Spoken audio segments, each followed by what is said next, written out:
Welcome to the Maladjusted Monkeys podcast. I'm Tommy Archer, and as always, I'm joined by the great Mr. Shane Clupp. Shane. Oh, man, that's like the best intro you've ever given me. Well, mate, it has been a big night. For those who are not watching this and are listening, it is 9:30 in the evening, and we have just attended the wedding of one of our best mates, Rylez and Guymer, and now the Amy Guymer.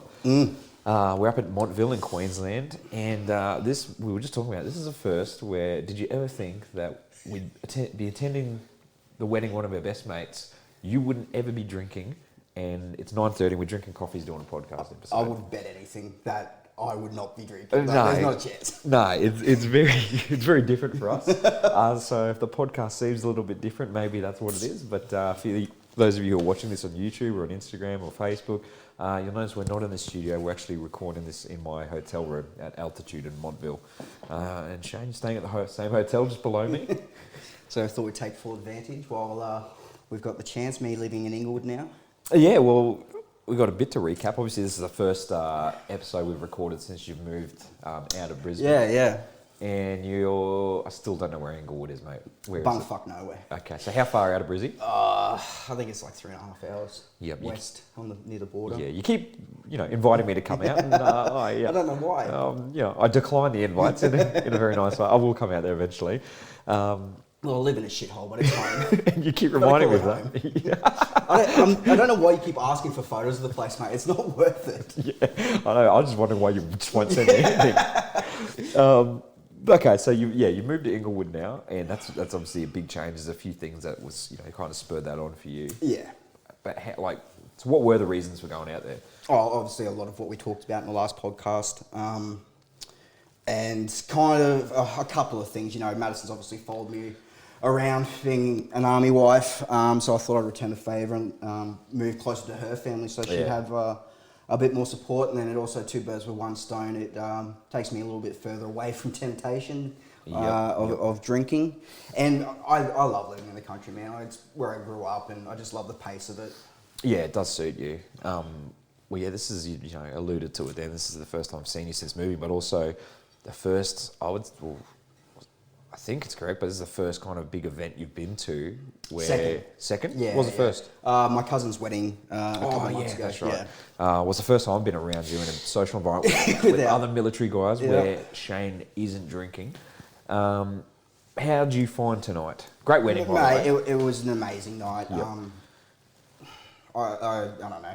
I've always got social anxiety, and that's probably one of the main reasons why I used to drink so much. But it's hard and it's not. Like the reason that I'm doing it makes it a lot easier, obviously, for my wife and my child. Yep. It sucks, but the more I do it, the more I'm going to get used to it, and it really helps when, like we had tonight, a great group of guys and just a fucking awesome night. So yeah, Rylez, I know you're going to listen to this and you wanted a mention. You're going to get a mention, mate. It was a great wedding. Mate, you had a great MC, by the way, may I say. Turn it up. Yet again. I get invited to MC, and look, I think it goes without saying, I knocked it out of the park. Yeah, Shane. Begrudgingly, I'll give it to you. And I know it pains you that I succeed in such having you. I'm a little annoyed. I even told Shane, so the bridal party was coming in, and this was my big moment. I had some jokes. Again, mostly I didn't even use script. I went off cuff. Yeah. I told Shane. He's like, no, I want to go down the road and get some cigarettes. I needed to go and get cigarettes. And I said, no, mate, my big moment's coming up. Okay, I've got some good jokes here. No, I'll be back in time. As soon as he leaves, wedding party arrives. I do my set. And where's Shane? As soon as I finish, who's walking down the dusty road with his cigarettes in hand? I got him, mate. I got him. I don't need alcohol.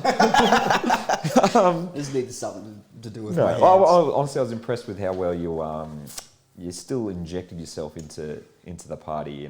It could have been easy for you to just be a recluse and not get involved, but you were everywhere. It was good. Yeah, it's definitely having done that PTSD course, I know that these are the kinds of things I need to force myself to do if I ever want to get better with it, especially when I'm not drinking. So,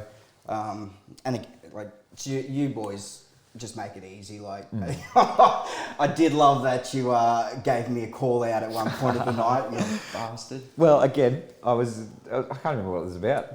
Oh, just about the bottle of alcohol being passed around with a GoPro, and Yeah. you know, if the boulder gets past you, please join and participate. And you just caught my eye. And I said, except for you, Shane. Shane's in rehab, everyone. So, which is not. He's not over here. So Shane can't drink. No, it was actually quite nice meeting people and being known as the alcoholic. So that was great. I just wish that every time I introduced you to a group of people, you wouldn't stand up out of your chair and say, "I'm Shane and I'm an alcoholic." I'm like, Shane, you don't force me into it. You don't need to do that here. Another change, anyone watching, you can see that I'm wearing a sling. I did have shoulder surgery about 2 weeks ago when I did get injured at work. Writing checks that your body can't cash. yeah, how very maverick of me. I'm obviously getting older, but I got injured, with what we talked about last time, my new role where I train recruits. Maybe I'm getting older and the recruits are getting younger, but doing the wrestling and stuff. And a couple months ago, I tore a part of my shoulder, I had to get repaired. So any of the recruits that I know were watching from that intake that are watching, it doesn't mean you beat me. This isn't a win, okay? I was fatigued, and I'm just getting older. So I know there's a couple of guys, Mitch Britton. I know you listen and watch the show, and big advocate for it. So I hope you're doing well, mate. Well, we said to ourselves before we record this, we're going to make this a short and sweet one because we're pretty exhausted. But one promise we made last week was that we were going to do a Q&A. So on the tablet here, we'll see. Very professional. Of course, mate. We've got a couple of questions. We'll only do a couple. Thanks everyone who's sent stuff in. Keep them coming for next time. And how the fuck do you get that away, Shane? Shane, help me. Technology.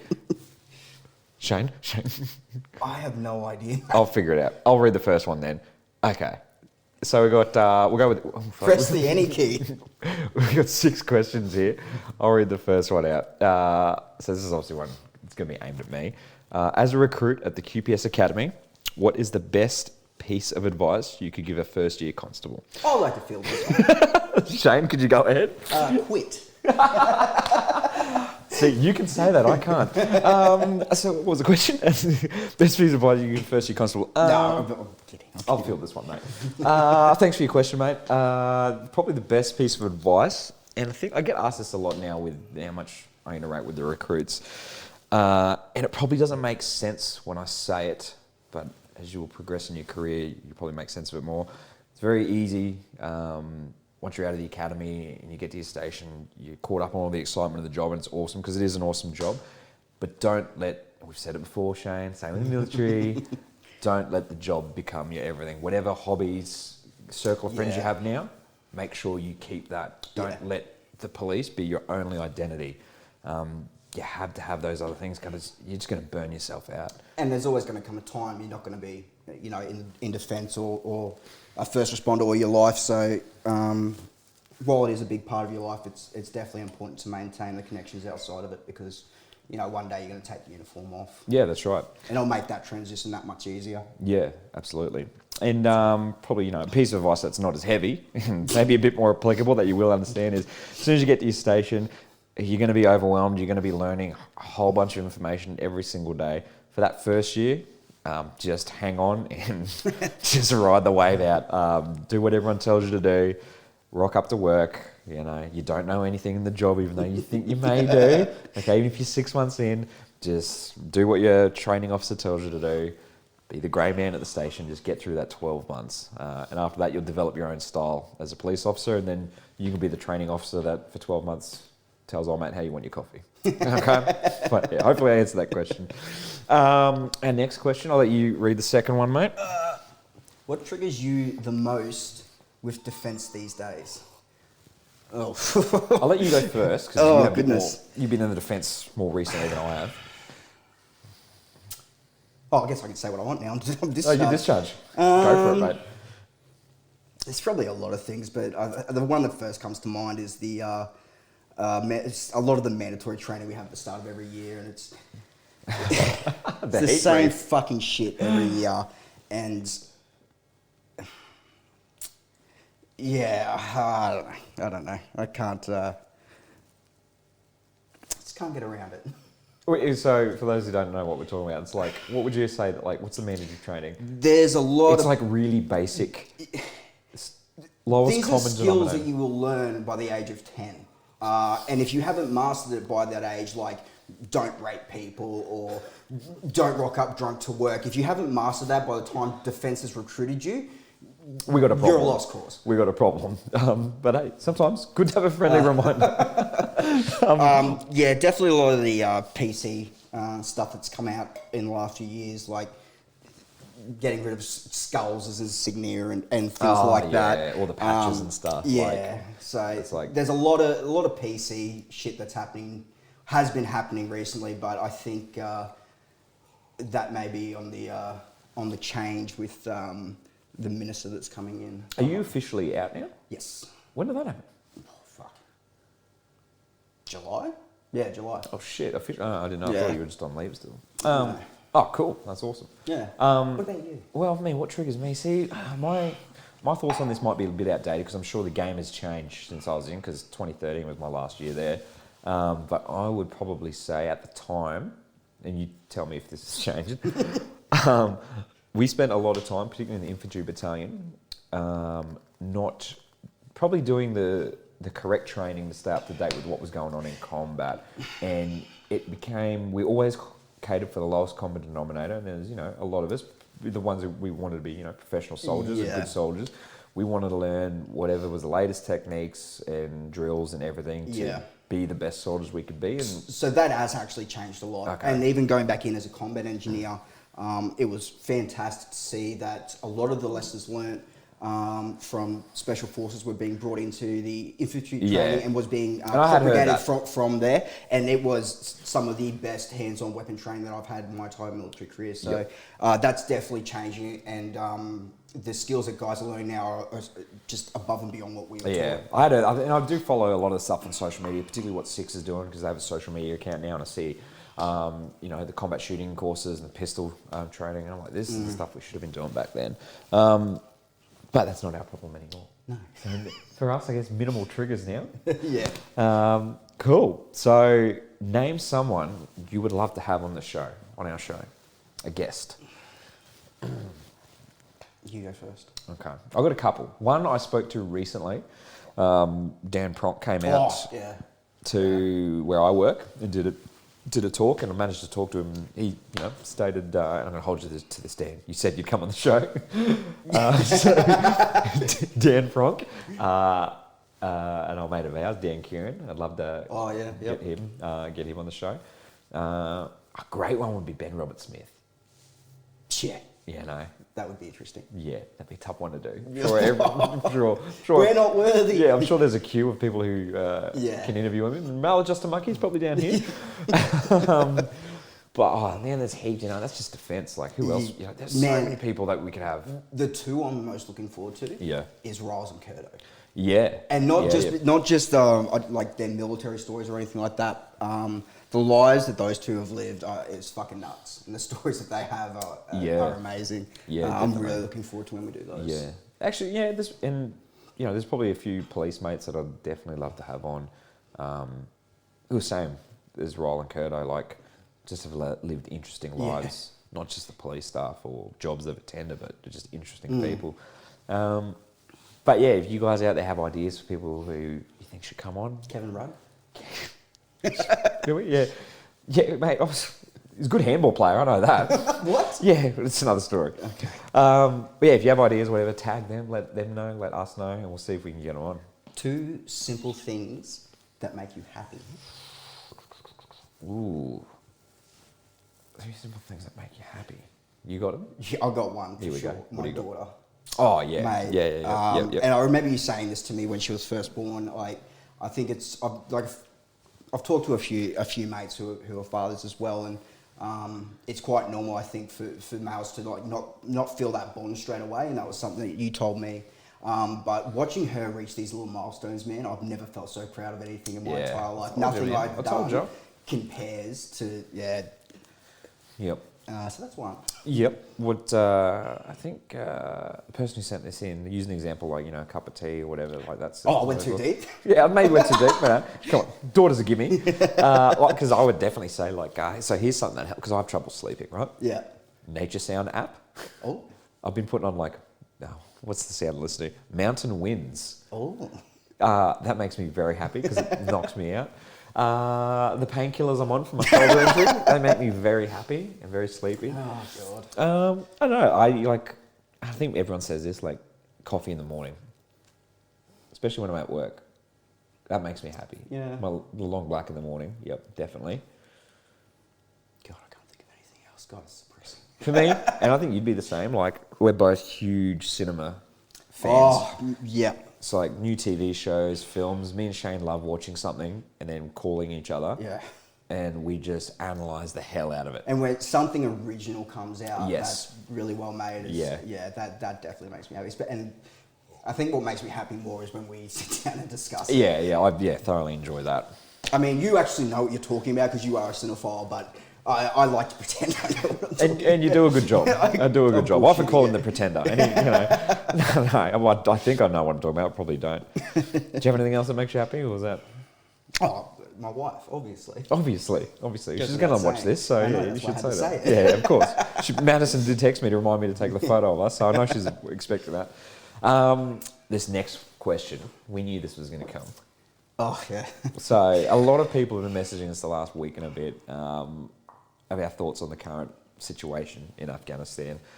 I'll start.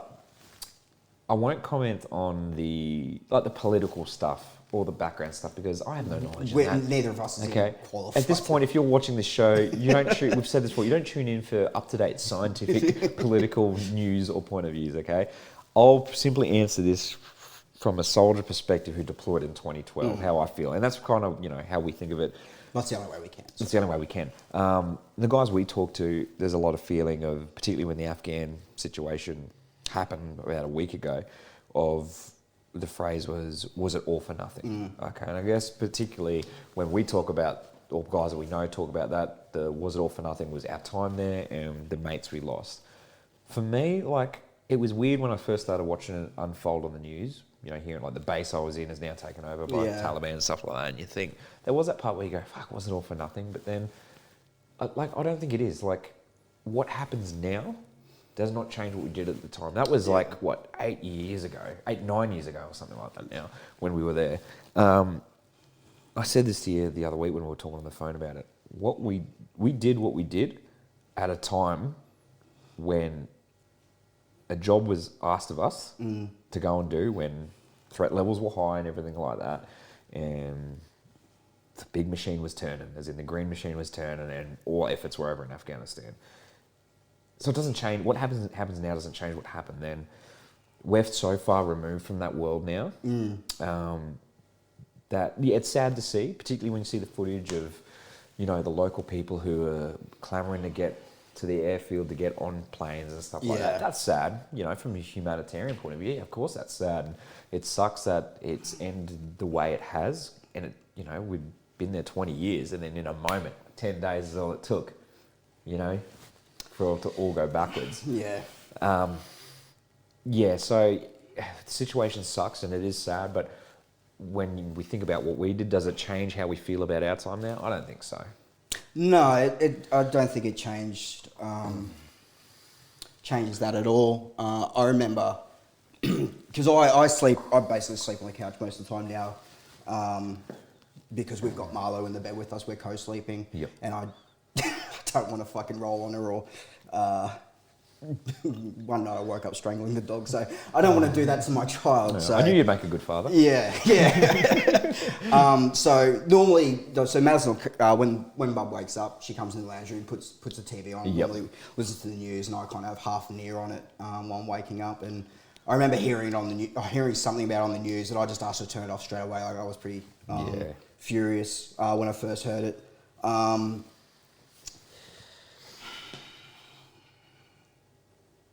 Yeah, fuck. It's late night, I know. Oh, yeah. And it's a tough question to ask at this time of night. Again, we don't have the nuance or the understanding of the full situation to be able to comment on the political aspects of it. But I mean, the general public in Australia, America, everywhere, any of the nations that went over and fought there, have all been crying out, "Oh, we want our fucking troops back! Bring our boys home." Which is, I can understand that sentiment, but it does annoy me a bit that we went over there, we've put a lot of people in danger in terms of getting them to help us do a job, and we weren't able to kind of look after them. I understand, like, it's an imperfect world, but like that does piss me off a little bit. Well, the thing that annoys me is, you know, I'll use the example of, I told it in one of our very first podcast episodes, of the story of when I was over in Fiji and that bloke found out what I did for work, and then I went, well, you know, when I said I used to be a soldier and wanted to get in my face about my time as a soldier over in Afghanistan, and, you know, the whole, oh, you're a baby killer, fake war, you shouldn't be over there, blah, blah, blah. These are the same people who are now on social media saying, why aren't we helping them? It's like, why aren't you over there? Why aren't we helping these people? It's like, what the fuck do you think we were doing, mate, over there? Like, what do you think our job was? That's what we were doing. That's kind of the stuff that annoys me when I look at social media. The hypocrisy, like, just, what do they call them? Slacktivists. I've never heard that term. Thoughts and prayers. Yeah. Anyway. Let's move on. Our last question. I said this is going to be a very short and sweet episode, guys. We're very tired, but we wanted to make sure we did this because we did promise an episode coming out today. And this one's obviously tailored towards me. Oh, good. A G-up question. Why did Tommy give himself the nickname Combat Tom? Okay.